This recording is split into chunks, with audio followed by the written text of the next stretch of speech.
नमस्कार, आप देख रहे हैं भोपाल महानगर न्यूज। मैं हूं आपके साथ हर्षिता। आइए करते हैं कुछ खास खबरों की शुरुआत।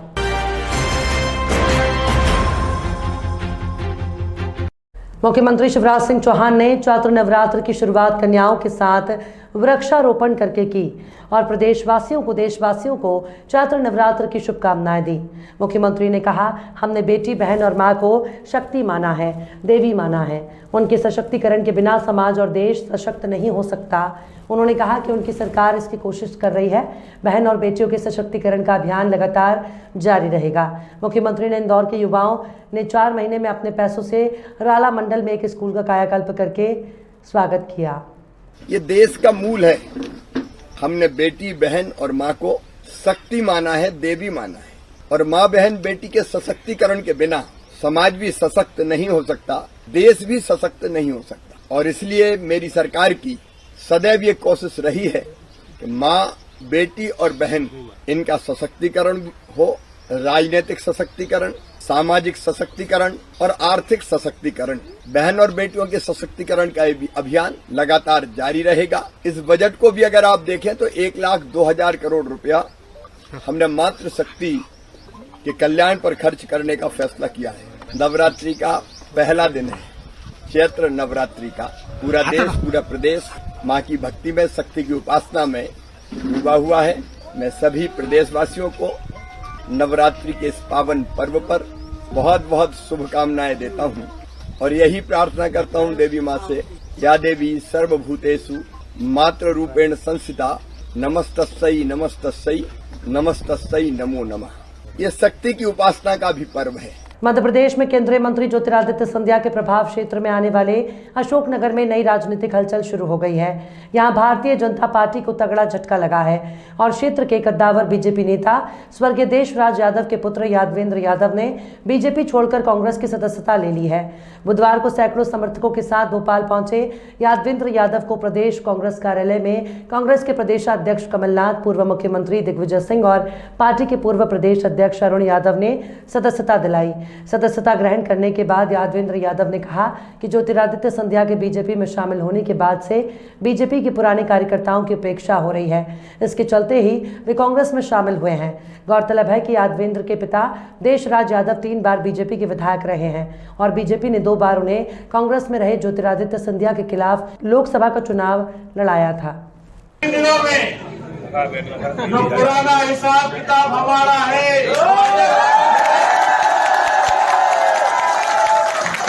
ग्वालियर वालों से जो पुराना हिसाब किताब है तो आगामी चुनाव में पूरा करेंगे, चिंता करने की जरूरत नहीं। और भोपाल के नए पुलिस कमिश्नर हरिनारायण चारी मिश्र आज बुधवार को पदभार ग्रहण कर लिया। नया पदभार ग्रहण करने के बाद उन्होंने राजधानी में उच्च स्तर की गुणवत्तापूर्ण सुरक्षा व्यवस्था उपलब्ध कराने का वादा किया। झीलों का शहर पुरानी सांस्कृतिक धरोहर के साथ तेजी से बढ़ता हुआ शहर है, जिसमें नई तकनीक के कारण तकनीक संबंधी अपराधों की बढ़ोतरी हुई है। इसके साथ ही निचले वर्ग को साथ ही परंपरागत अपराध और महिला संबंधी अपराध भी शहर में बढ़े हैं। इन्हीं सब बातों को ध्यान में रखकर शहर की सुरक्षा व्यवस्था की योजना बनाई जाएगी ताकि हर नागरिक सुरक्षा और पूरी आज़ादी से रहकर अपना कामकाज कर सके। पुलिस आयुक्त ने हर शहर में उसकी संस्कृति और सामाजिक परिस्थितियों के मुताबिक अलग अलग तरह के अपराध होने की बात कही है। उन्होंने कहा कि भोपाल को जानने और समझने के बाद वरिष्ठ अधिकारियों से चर्चा करके कानून व्यवस्था को पुख्ता बनाया जाएगा। उन्होंने कहा कि पुलिस संवेदनशीलता और जवाबदेही के साथ काम करेगी। उन्होंने पुलिस को भी समाज का अंग बताया और बदलते सामाजिक परिवेश के साथ पुलिस को डालने की बात कही। पुलिस समाज का एक अभिन्न अंग है और बदलते हुए सामाजिक परिवर्तनों के अनुरूप पुलिस भी अपने को ढालते रहती है। हम जानते हैं कि हाल के दिनों में नई नई चुनौतियां आई हैं, उनके अनुरूप पुलिस अपने को ढालती रही है और ढालती रहेगी। लेकिन सामान्य तौर पर जो एक शासन की मंशा रहती है कि पुलिस अपराधियों के प्रति बेहद सख्त हो और आम व्यक्ति के प्रति संवेदनशील हो। पुलिस इस संवेदनशीलता के साथ लगातार काम करती रहेगी। अपराध के बदलते कलेवरों के साथ साथ पुलिस मजबूती से लड़ेगी, उनका पूरी तरीके से बेहतर उन्मूलन के लिए जो भी संभव प्रयास है करेगी और साथ ही साथ आम जनता से सीधा संवाद, मुख्य तौर पे महिला अपराधों के प्रति बेहतर संवेदनशीलता और अपराधियों के खिलाफ सख्त कार्रवाई, सख्त कदम, पुलिस इन मुद्दों को प्राथमिकता के आधार पर काम करे। सर, राजधानी भोपाल में चुनौती रहेगी क्योंकि विधानसभा चुनाव भी है, पॉलिटिक्स प्रेशर जो है भोपाल में ज्यादा मुख्य तौर पे पुलिस एक पारदर्शिता के साथ एक वैधानिक दायरे में काम करेगी, तो मुझे नहीं लगता है कि ऐसा कोई भी दायरा या ऐसा कोई अवरोध किसी काम में आएगा। इंदौर से कितना अलग भोपाल को आप मानते हैं सर? हर अपराध, हर शहर की जो तासीर होती है, जो प्रकृति होती है, उसके सामाजिक ताने बाने के अनुरूप होती है। जैसे कि अगर हम यहाँ के अलग अलग शहरों का अगर जिक्र करें और उनकी तुलना करें, तो वहाँ की जो भौगोलिक पृष्ठभूमि है, वहाँ की जो सांस्कृतिक पृष्ठभूमि है, आसपास के राज्यों से जो उनकी कनेक्टिविटी है, जो सामाजिक दायरा है, उसके अनुरूप वहाँ के अपराध भी प्रभावित होते हैं और तय होते हैं। यह एक तेजी से बढ़ता हुआ एक आधुनिक शहर है जिसकी एक मजबूत सांस्कृतिक पृष्ठभूमि भी है। तो मुख्य तौर पर इन दायरों में जो अपराध होंगे या इस तरह से जो अपराधों की जो तासीर है, उसके अनुरूप पुलिस ढालती रहेगी। मुख्य तौर पे अपराध जो हैं तकनीक के प्रवेश के कारण काफी उनकी गति बदली है, उनकी रफ्तार बदली है। साथ ही साथ कुछ अपराध ऐसे हैं जो कि परंपरागत काल से हमेशा एक संवेदनशील रूप लेते रहे हैं।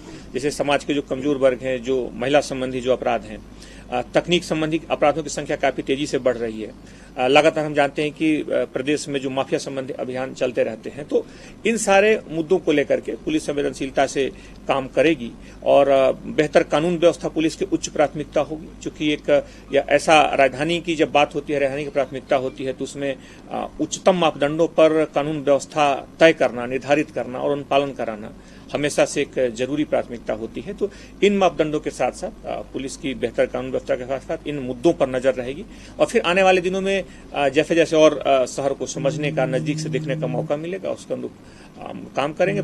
बाकी साथियों से मैं चर्चा करूंगा, हमारे जो साथी जो पूर्व से यहाँ काम कर रहे हैं उनसे चर्चा करूंगा और कुछ ऐसे मुद्दे हैं जो शायद अभी उसके बारे में मुझे पता न हो, जानकारी न हो, तो उनके बारे में जानकारी निकाल करके, अध्ययन करके उसको भी समुचित रूप से उन्हें एड्रेस किया जाएगा। मध्य प्रदेश में विधानसभा चुनाव का प्रचार अभियान शुरू हो चुका है। शुरुआत हुई है महिला मतदाताओं को दाना डालने से। सत्तारूढ़ भाजपा ने महिलाओं को अपनी बहन बनाकर प्रति माह 1,000 रुपये देने का वादा किया, तो कांग्रेस ने इस राशि को बढ़ाकर 1,500 करने का ऐलान कर दिया। एक पार्टी सत्ता में रहते हुए ये काम कर रही है और दूसरी पार्टी ने सत्ता में आने के बाद ये काम करने का वादा किया है। मध्य प्रदेश में महिला मतदाताओं की संख्या 2.5 करोड़ से ज़्यादा है। इसमें लगातार इजाफा हो रहा है, इसलिए हर राजनीतिक दल इन महिला मतदाताओं को चुनावी कुड़ियाँ समझकर लुभाने में लगा है। तमाम राजनीतिक दल देव कोहली के गीत हाय राम कुड़ियों को डाला डाले पर काम करते हुए रोजाना नए नए हथकंडे अपना रहे हैं।